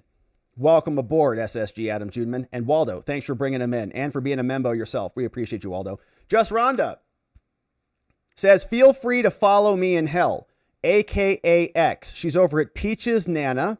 Good to see you, Just Rhonda, over there. Flames shown in these 2 images are not the same. May 2020, they burned down their own neighborhoods and the 3rd Precinct Minneapolis Police Department and cities all over the country. Then September, and remember, Tim Walz' wife was like, I had to open up the windows so that I could smell the burning rubber all around our city. You're like, what a psycho lunatic. Then our fire is contained in nice little candles in the middle of a memorial prayer service. Not the same at all. Go follow Peaches Nana for more. Mock Schnell, what's up, Mock Schnell? Great to have you here. Says, well, good to hear Routh is going to be spending a long time in prison where he belongs. Too much real work here at the VA, so we'll listen to the stream at home after work. Mock Schnell, man, great work over at the VA. Thanks for taking care of our veterans. You're amazing. In addition to donating, you're also supporting our veterans. That's more amazing even. So, Mock Schnell, thank you for that, my man. We appreciate the nice dono. Hopefully you're having a beautiful day. Thank you for being here and for listening later. Fred Pedamonte says, living in Connecticut, Greenwich, Connecticut is pronounced Greenwich. Well, then they should spell it Greenwich, okay? Tell them. Philip Butler, a child hit the emergency button for me once. Yeah. Did Secret Service agents jump all over you? They should have. So, yeah, I've seen but I didn't see one there. Maybe it was lower. Maybe somebody kicked it. Who was responsible for it? I don't know. Or maybe they were trying to take him out and have him fall. What if he tripped and they had like this incident? King of Biltong is here. Man, look at that meat right there. King of Biltong is reporting. Did you know we also specialize in imported foods? Well, I did, but we don't know if you do. Now you do. Check out Biltong USA for a great selection of import food items and, of course, Biltong, packed with creatine.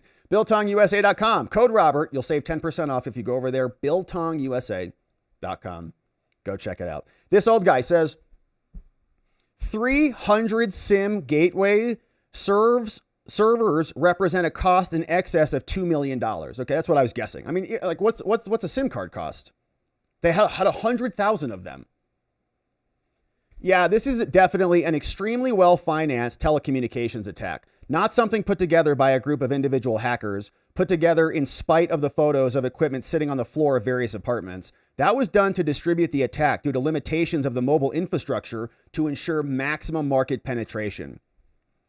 Yeah, I mean, I got to imagine it's a nation state who's funding that. Which one? And why? What we have here is a classic class abuse and warfare.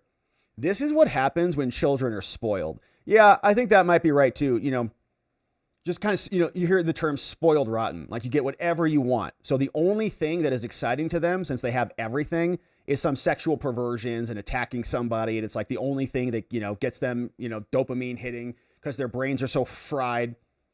Or maybe they were abused by the family. So they're just doing what they know. I don't know, man, but it's two kids, not just one. You could say the one girl's like the Exorcist girl, but an Exorcist son too? It's probably coming from Ron. Object Class Keter. Why are kids from prominent Dems so troubled? Well, it's because they're birthed in evil. How are they being raised? In Biden's shower. Yeah. Or sleeping with Hunter Biden. Wyden, Harris, Biden, Omar. Then you compare those to representatives like Trump, Vance, and the rest of them. A lot more normal kids. No question. Yeah, it's a strange thing. It's like the dark side. You know what it does to a person's face in Star Wars. It's the same thing. This old guy. It's easy. The Wyden children are the mirror image of their parents. Boom, man, that slices deep. That's a good one, this old guy. Proverbially. Yeah, it's like, hey, like father, like son. Like mother, like daughter. And they're going to lecture us about inclusivity. Their own kids. They can't even get inclusivity with their own kids. Hey, Super Buff Shaft is here. Hey, just in, judge dismisses Peter Strzok's lawsuit. Man, good headline on that. Thanks for flagging that for us. We'll probably cover that. I want to pull up the order on that. But Peter Strzok, the lying, corrupt FBI agent, in my opinion, who also blocked us on X because he's a coward, is now losing his lawsuit. Thanks for flagging it. One old guy's opinions. It seems like some Democrats like to any type of elimination. In the Wyden case, it's sick. Yeah, I don't know what was going on over there. Very strange household. And how do you blame a 10-year-old girl? Like, that's clearly learned behavior from somebody who. TW Wright in the house. With YouTube admitting that Biden administration pressured them, wasn't there several court cases that someone testified differently? With one even making it to SCOTUS to bring charges for lying? Well, that's interesting. Yeah, that's a good question. I'm not sure on that. Did somebody sue like First Amendment, like no or something? I don't know. I mean, the real problem, like Google can censor you if they want to, but the government pressuring them to do that is where you have the government now violating your rights. And I'm not in favor of Google censoring you, of course, but you could make the argument. But the government absolutely cannot do that. And they were putting pressure. They were basically outsourcing their censorship. They couldn't do it directly, so they had to put pressure on the socials to do it. Disgusting behavior. They belong, to be charged. Off-Label Podcast says, I got a YouTube strike when Rep Debates talked about the jab. Republican Debates talked about the jab. Yeah, no, I think we got multiple. So if you get a strike, I think it falls off after 90 days, or it doesn't count towards 3 strikes. Like if you get 3 strikes in 90 days, channel's gone. So we got, I can't even remember how many strikes we got, but we would, kind of have a hiatus, then come back and talk about it again. I think we might have had 2. We had 1 harmful and dangerous, and I think 2 COVID strikes, but they were separated, far enough apart that it only counted, I think, as 1 strike active at a time. So like we never had 2 strikes that were active because the first one had always fallen off. But we had like a period where we had like 1 strike that we were just carrying with us. First strike falls off, get another one, right? It's like, what is going on? And yeah, and it was a wild time. Just Rhonda, I had to leave the YouTube chat briefly until the particular part about the lawsuit was over. I know I'm not alone in this. I'm offering a link to Out of the Darkness, which is an organization to support suicide awareness. If anyone would like to participate in a walk, use the link. Rest in peace to my brother, Frankie, family friend, Monty, and one of my besties, Hiram, who all passed probably by suicide, is what I would guess. Thank you, Just Rhonda. Yeah. We have a suicide loss in our family, too. It's a horrific thing. So we're glad you're back, Just Rhonda. Hey, it's the Munkets. Tony Hey Munkets, bringing in 10 new membos. What's up? Steve Lee is here. American Patriot. What's up, Deesh? Ran out of channel names is here. Mick Kevin is joining us. Gary H. What's up, Sir Jack? Stephen H. Daniel Henry, a.k.a. Code Blue. What's up, Daniel? Eric Kennedy, all gifted membos, courtesy of Tony Hay, including Hippie Hank. What's up, Cheryl Wheeling? Craig Berry in the house. Skate Betty. What's up, Hilda Beaverhausen? Gerard Bone, Tim Higgins, Pam Wild Fly Girl, Rebecca Ann, and Jackie Joe, all gifted membos in the house, courtesy of Tony Hay Munkets. Thank you, Tony Hay, for bringing in 20 new membos in the house. Archlord Dunewriter. Google admits censorship, while California's SB 771 not only reintroduces it, it inflicts massive fines. Avoid California even as a tourist now. Yeah, it's a real shame what they've done there in California. Hopefully they wake up, but I don't think that's going to happen anytime soon. They're also trying to control the federal government with their mask bans and all sorts of stuff. It's just crazy town. Thank you for that, Archlord Dunewriter. Your advice is good. Yeah. Stay away from California if you can help it. Sharpie Guy. Rob, are we at war and just don't know it yet? Glad I am too old to know, but want to hear what you believe. Love you, watchers, 100%. Are we at war? I mean, I guess it depends on how you define the word war. They shot Charlie in the neck, so many of them are at war with us. That's a pretty good indicator. Leonard, what's up? What are the odds that both the escalator and the teleprompter would malfunction at about the same time, right back to back? Yeah, you got these people trying to interfere with his entire appearance there. Alan Harkin. Alan, look at this big fat dono. My man, thank you for that. Alan says, excellent information from you as usual. It is always a good cruise with you as the cruise director. Rob, great show. You're a great tool for legal knowledge and appreciate it. Alan Harkin in the house. Man, good to see you on the locals. Thank you for the big fat dono. All those local coins coming in. We appreciate you. Thank you for being here. Alan Harkin, always so generous. And you know what was nice about this cruise today? There was no Fannie Willis here at all. We just had the whole boat to ourselves. Rick D, what's up, Rick D? Who had the Who had the deadliest jab? Was it Mike Tyson? Is that Sugar Ray Leonard? Is it Muhammad Ali? Or is it Anthony Fauci? Is it Anthony Fauci? Well, Anthony Fauci, he'll make it mandatory that you have to get jabbed right in your neck multiple times, or else you're going to kill everyone else. Yeah, and he had the full weight of the government behind him. Who is this? Sugar Ray Leonard? Who is that guy?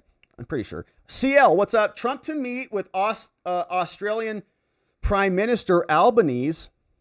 Popcorn, please. Yeah, that's interesting. Is there something going to happen there? Is that what's going to happen? CL, thank you for that, CL. Very nice to have you. Wookie Elnil, 26 months as a membo, coming up on 3 babies. 3rd baby will be our last. Well, that's a good. 3 babies is good. Wizardry program unblock. So that's a shout out to Wizardry program. Unblock him from Wookie. 26 months as a membo. Thank you, Wookie Elnil. We got CL. Albanese to fine U.S. tech companies $50 million and wow, that's interesting. And for allowing kids under 16 under social media. That's a dig ID. Interesting. So foreign companies are going to try to fine our companies. Yeah, Trump's not going to take too kindly to that. Thank you for flagging that for us, CL. We appreciate it. Yeah, what's up, CL? Hey, SS Adam Juneman, SSG. I don't get why Steam is being investigated, as it has been attacked by the credit card companies. Card companies are trying to control what consumers buy. The SSG stands for Staff Sergeant Adam Juneman. Thank you for clarifying that, Staff Sergeant. We appreciate the dono in the comment. Now, I think Steam, is being investigated probably because of the Charlie Kirk assassin and his involvement using the platform. So you've seen obviously what he was into. 50 Shades of Gay, or Furry Shades of Gay. Remember that? We covered that last week.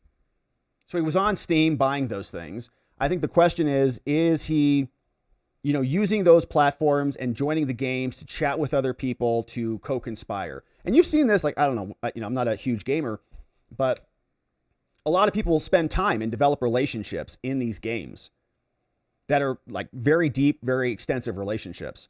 So if he's on Furry Shades of Gay and there's conversations happening there that might lead to some evidence about what happened with Charlie Kirk, I think that's probably the justification for it.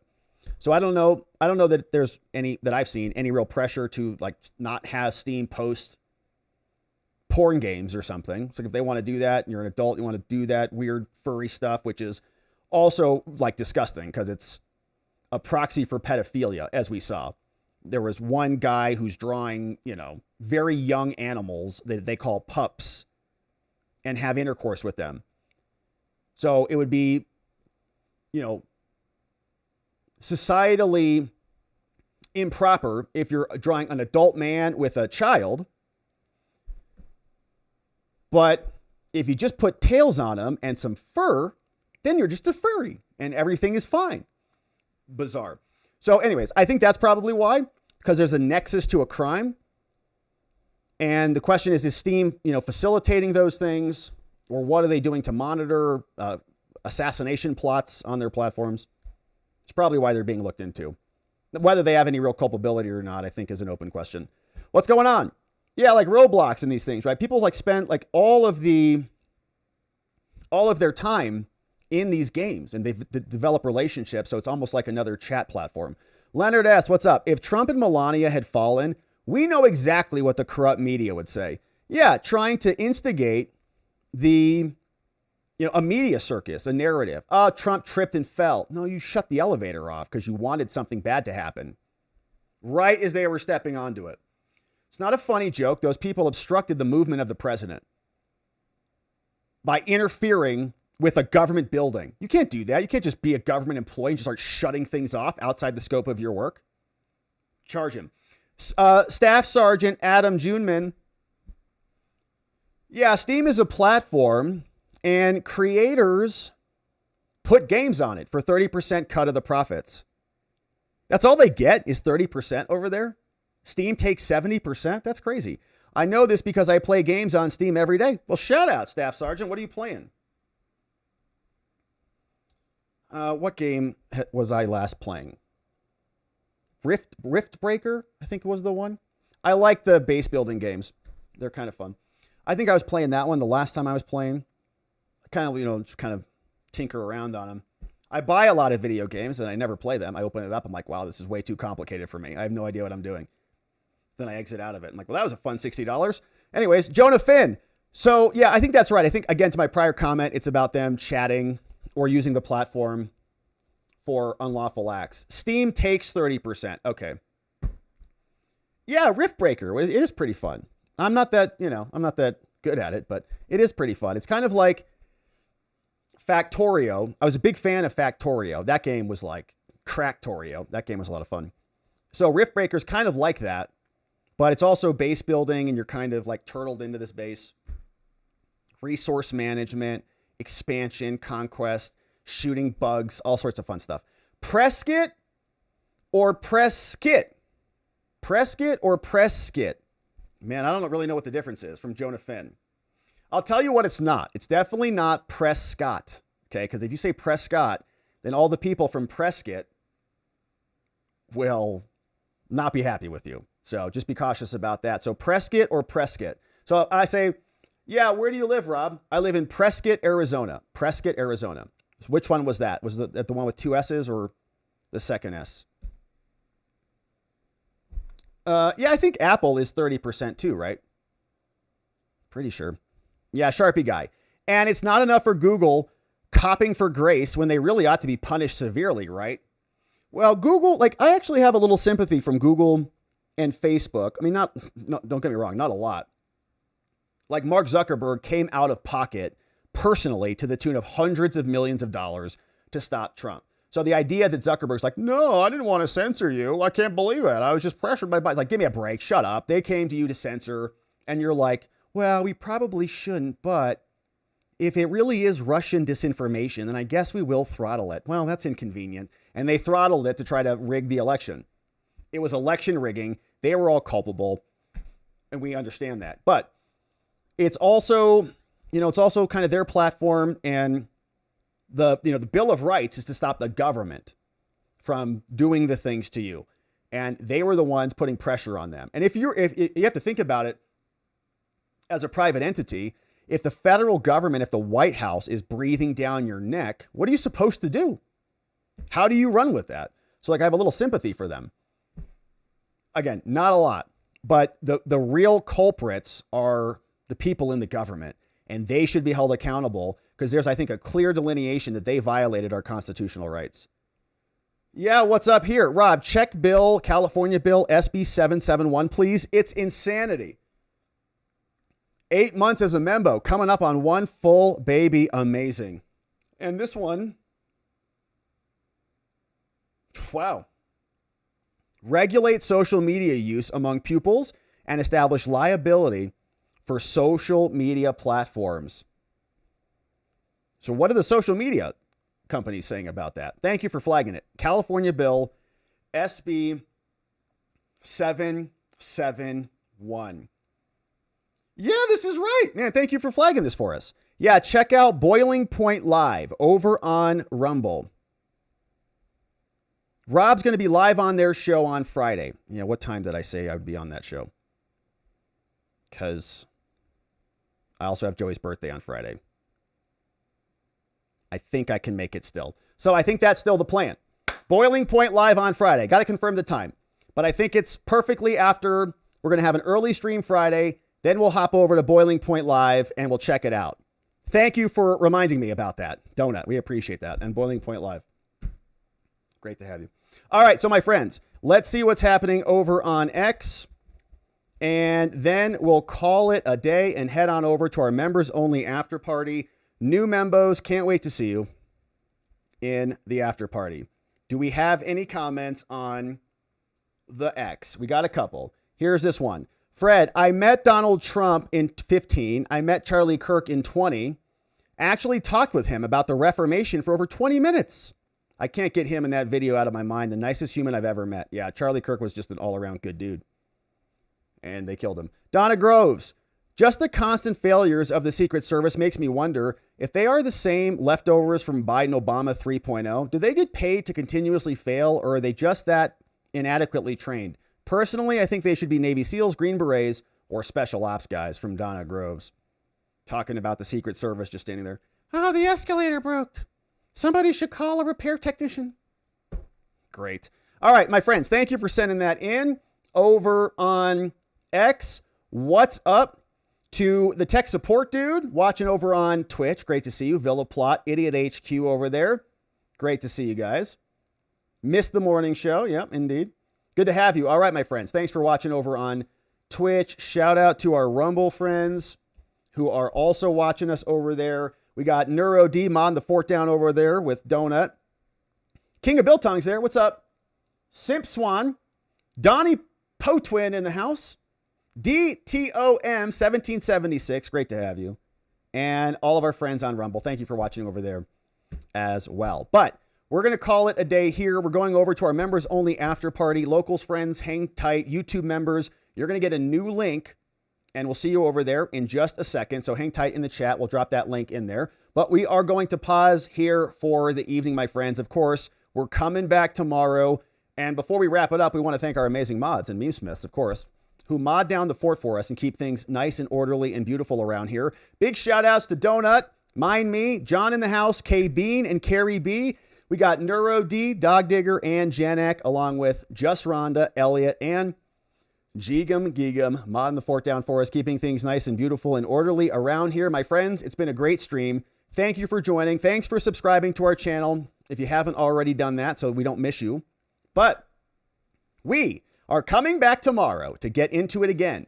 And in order to do it appropriately, we are going to need to see you right back here so that together with your help, we can shine that big, beautiful spotlight of accountability and transparency down upon our system with the hope of finding justice. Make it a beautiful night, my friends. Sleep very well. We'll see you right back here tomorrow. Bye-bye.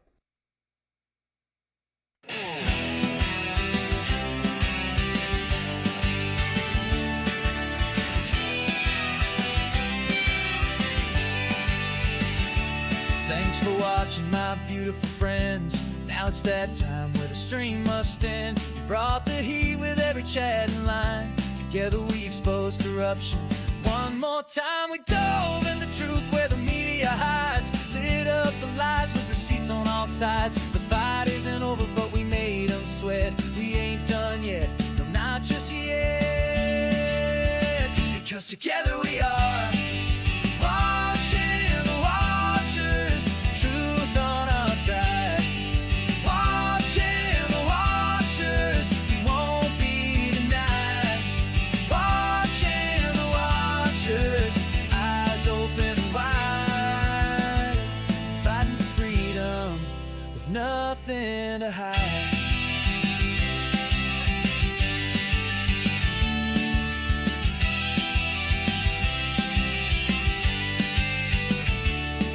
Drop a like and don't forget to share. And bring a friend who's ready to care. Tomorrow's lies are just today's news, but here we see through the scripted ruse. Together we